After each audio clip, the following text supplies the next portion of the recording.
Hello Vivians!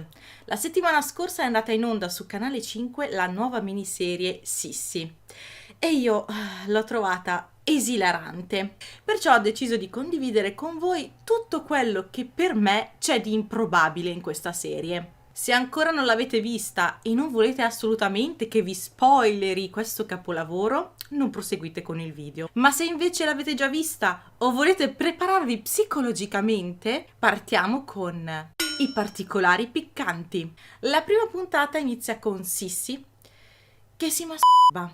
Una domanda: perché? In un'epoca dove anche farsi il bidet era considerato indecente, noi dobbiamo pensare che Sissi si toccasse. Ma anche se fosse, che ne sappiamo noi? E che importanza ha? Forse per farci capire quanto Sissi sia ribelle? Wow, la nuova frontiera dell'emancipazione femminile. Ehi giovane, anche Sissi si pastrugnava come fai tu nella tua cameretta. Continua a guardare questo film. Dimentica la vecchia Sissi, un po' pallosetta, diciamocelo, e abbraccia la nuova Sissi moderna e spregiudicata. Sento che già ti stai immedesimando. Comunque Sissi si sta godendo i piaceri solitari nel suo letto. E all'improvviso entra la sorella, che all'istante capisce cosa sta facendo. Ma come fa? La trova semplicemente nel letto, con la coperta addosso un po' scosciata, e non è che pensa che magari l'ha svegliata di soprassalto. No, Sissi ha scritto in faccia: mi sto toccacciando. Che poi all'epoca la maggior parte delle ragazze non sapevano neanche di avercela una patata. La sessualità era un tabù. Ma no, la sorella di Sissi capisce al volo. Un padre ribellino. Un personaggio improbabile è quello di Massimiliano, il padre di Sissi. Lui odia l'imperatore d'Austria, pensa che il suo regno sia spacciato e non vuole assolutamente che una delle sue figlie si sposi con lui. Allora, io non ho trovato tracce di questa divergenza con il Kaiser, ma anche se fosse, uno se la tiene per sé, cosa fai? Vai contro l'imperatore? E invece sì. Il duca Massimiliano non perde occasione per provocare il Kaiser, non lo accoglie, arriva in ritardo alla cena con lui, si mandano frecciatine. Ma dai, ma tagliategli la testa! È assurdo che un duca si prenda queste libertà con l'imperatore. Addirittura il padre si preoccupa per Sissi, le dice: se davanti all'altare non te la senti, ti prego, di no. Certo, come no. Sì, di no all'imperatore, sì, abbandonalo davanti all'altare e il giorno dopo tu e la tua famiglia vi trovate in un fosso. Nella realtà una figlia che sposa un imperatore era una manna dal cielo per la famiglia di lei. Le avrebbe detto: stai zitta e sposati con il Kaiser, che la tua opinione non conta una cippa. Primo perché sei donna e comunque avrei deciso io con chi ti sposavi. Secondo perché è il sovrano. Figurati se puoi rifiutarti. Ti salvo io, donzella. Al Kaiser piace Sissi. E come fa a dimostrarglielo? Prendendola per il culo, come un bambino delle elementari. Le chiede di leggere delle poesie che ha composto e poi ride. Sissi, umiliata davanti a tutti, scappa con il suo cavallo nel bosco e il Kaiser, insieme al suo braccio destro, la seguono. Perché? Boh. Ma rimangono soli. Lei e l'imperatore e lei. Dove sono finite le regole sociali? Sissi dovrebbe essere compromessa a questo punto, cioè stare da sola nel bosco con un uomo? Ma vabbè, è l'imperatore, quindi con lui si può. E qui parte una scena da romanzo Harmony esilarante. Lei se ne vuole andare e lui, per fermarla, l'afferra e le strappa il vestito. Allora, le cose sono due. O lui ha una forza sovraumana che tocca una cosa e questa cade a pezzi, o questo vestito era fatto di carta velina. Ma non basta, il livello di cringe sale ancora di più quando lei se ne sta tornando a casa da sola nel bosco con il vestito strappato e viene accerchiata da dei banditi. Sono dei ribelli che vogliono uccidere il Kaiser. Sì, si sta avendo la peggio. Oh mio Dio, povera fanciulla! Ma eccolo! Il Kaiser, come un principe azzurro, accorre a salvarla dai cattivi. A sostituto del nobile destriero abbiamo il suo braccio destro, il conte Karl von Grun. E bam, bam, boom! Lottano contro i banditi e lei sbrodola guardandolo. Oh mio Dio, quanto è coraggioso e forte! Ha la sensibilità di un sasso. Ma cosa importa? Mi ha salvata, lo amo. Questo pezzo mi ha ricordato le scenette che mettevo io in piedi per gioco alla scuola materna con la principessa damigella che deve essere salvata. È comunque un linguaggio vecchio, secondo me, qualcosa per ringraziarsi il pubblico delle signore ultra cinquantenni che si emozionano, diciamo, con 50 sfumature di grigio. Aggiungiamoci un Franz a petto nudo che dice «Con me sei al sicuro» e basta, Sissi è cotta, il pubblico femminile l'abbiamo soddisfatto. Successivamente poi lei scopre che nel punto dove Franz l'ha afferrata sono rimasti dei lividi e se lo guarda tutta sognante. Sissi, ti rendi conto che questo qui manco ti conosce e già è manesco? Solo perché te ne stavi andando ti ha afferrata come se stessi precipitando in un burrone e ti ha lasciato i lividi. A sto punto chiamatelo pure 50 sfumature di Sissi e chiudiamola qui. Tra i particolari piccanti non può di certo mancare la prima notte di nozze, che io non ho capito. La governante chiude Sissi nella camera da letto, ha paura che scappi chissà dove, poi arriva Franz che la afferra come se dovesse fare chissà che cosa, ma si limita ad annusarla, tipo un cane che sta cercando di conoscere un altro cane, e poi basta, non fa più niente, cioè desiste così e non si sa perché. Il grande amore tra Sissi e Franz. Sissi, nel giro di un pomeriggio, si innamora follemente dell'imperatore. D'altronde l'ha salvata e adesso, come una principessa Disney, deve sposarlo. Nella realtà a Sissi non fregava assolutamente niente di Franz.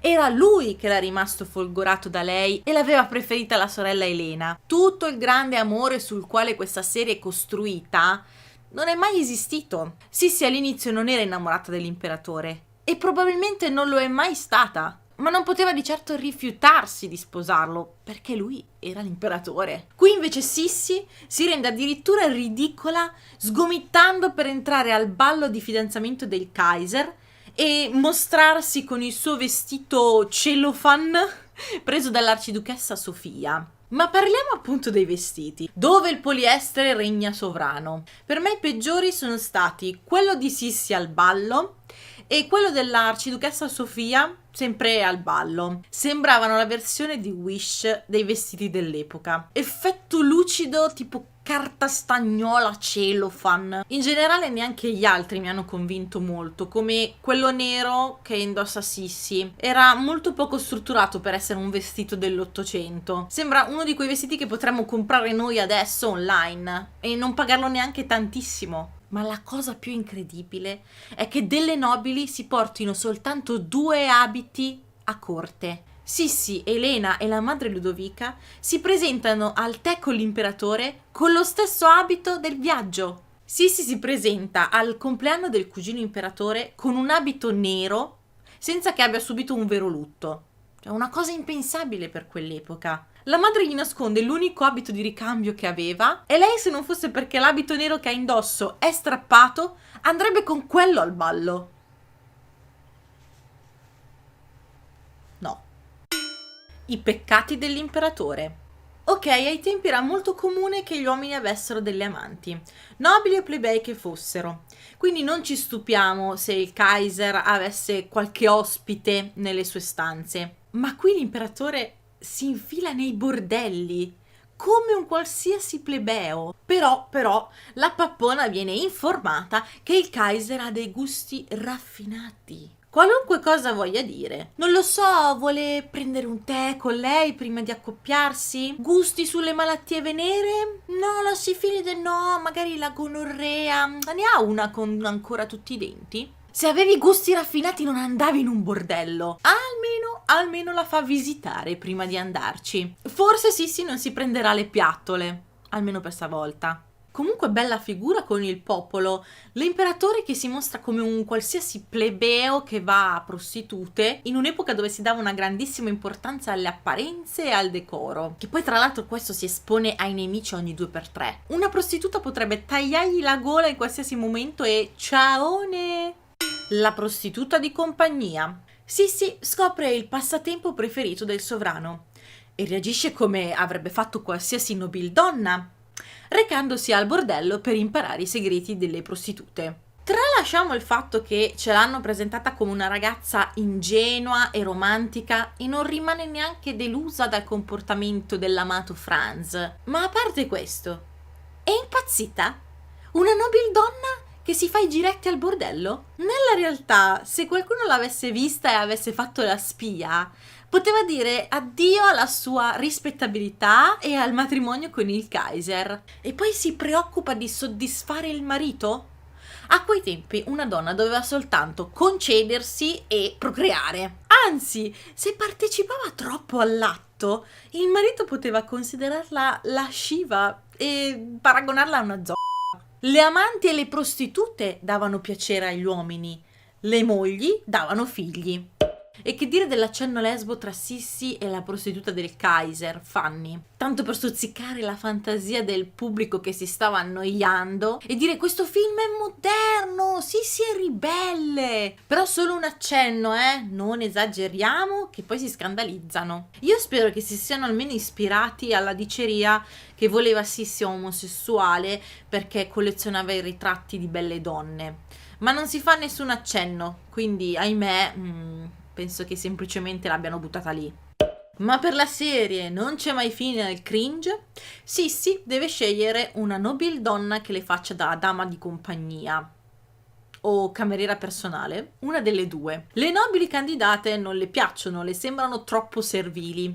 E allora sceglie la prostituta del Kaiser, Fanny. Sicuramente non se ne accorgerà nessuno. Penso tra l'altro che se qualcuno se ne fosse accorto che una prostituta si spacciasse per nobildonna, l'avrebbero condannata a morte, credo. Quindi, grazie Sissi! Una scena assurda, ma che almeno ho trovato divertente, è quando perquisiscono il bagaglio di Fanny e ci trovano un fallo di legno. Anche lei, per venirne fuori, dice che è un arricciacapelli per arricciare i capelli della sovrana. E la guardia la beve. Però ci posso anche credere perché a quei tempi gli uomini non conoscevano tutte queste diavolerie da donne. Ora vi dirò qualcosa che non vi aspettate. Fanny è veramente esistita. Non era una prostituta, non esageriamo, ma era la parrucchiera personale dell'imperatrice e anche sua amica e confidente. Si chiamava Franziska Rosler e a quei tempi suscitò scandalo che una popolana fosse scelta personalmente dall'imperatrice per lavorare a corte. Sembra anche che assomigliasse a Sissi e per questo l'imperatrice la usava come sostituta per gli impegni meno importanti all'estero. Fanny poi lasciò la corte dopo la morte di Sissi. Secondo me, se avessero raccontato la storia come è veramente accaduta, sarebbe anche stata più sicuramente credibile, ma anche più bella.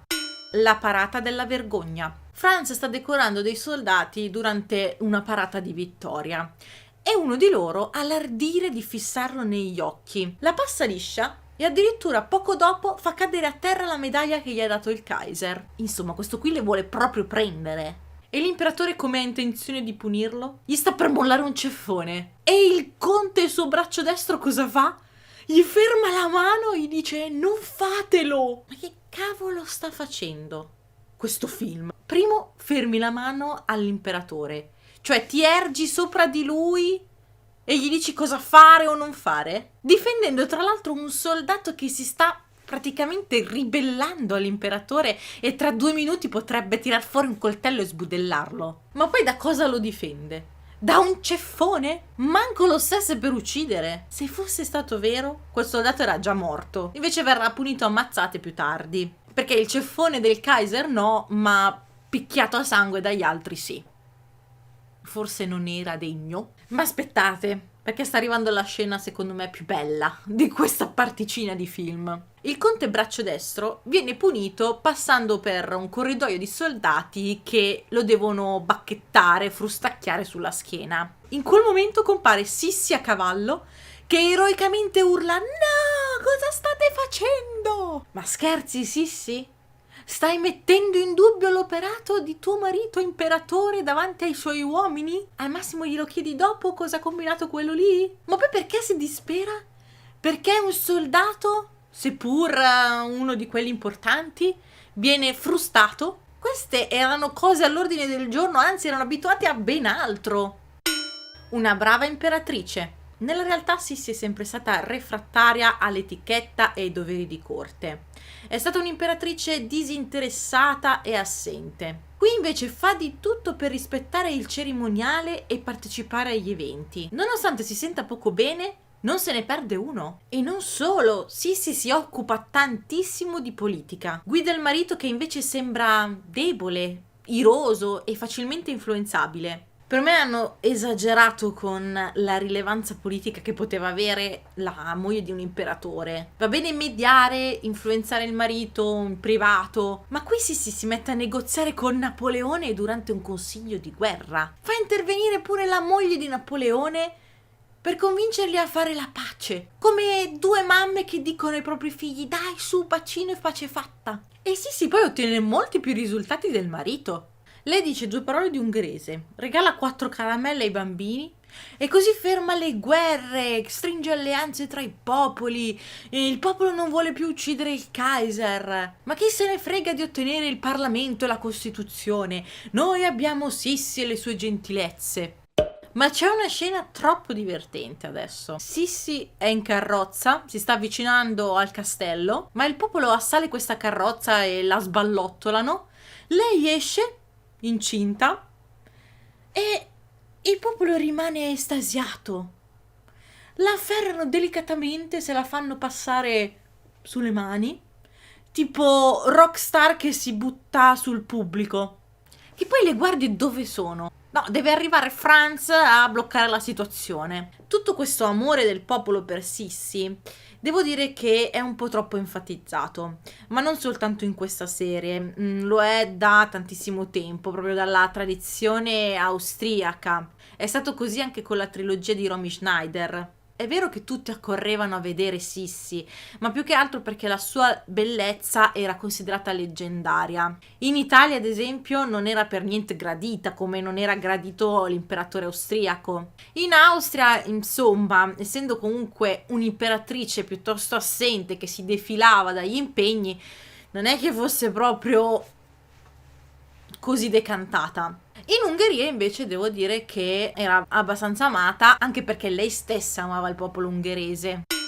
La suocera malvagia. Un'altra incongruenza con la realtà riguarda il comportamento dell'arciduchessa Sofia, la suocera di Sissi. Nella realtà Sofia tartassava Sissi perché si adeguasse all'etichetta di corte. Invece qui vediamo un'arciduchessa comprensiva con Sissi, che addirittura le dice no, ma se non stai bene non occuparti di questo. Ed è Sissi invece che vuole assolutamente occuparsi dei suoi doveri di corte. C'è proprio un ribaltamento del reale.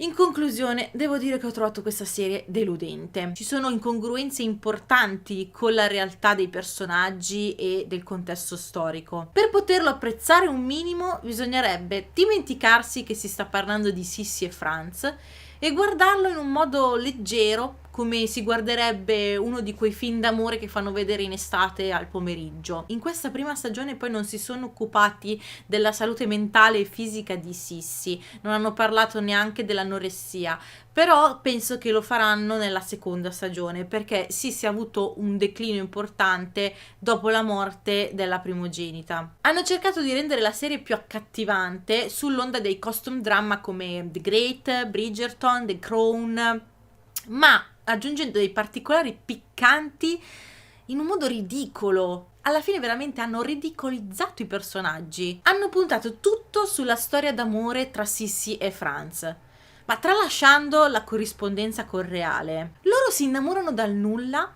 e la relazione continua senza nessuna profondità. Non c'è uno scambio di opinioni, qualcosa che ci faccia capire che si sono trovati. Sembrano capitati lì per caso. Anche il personaggio di Sissi è stato intiepidito.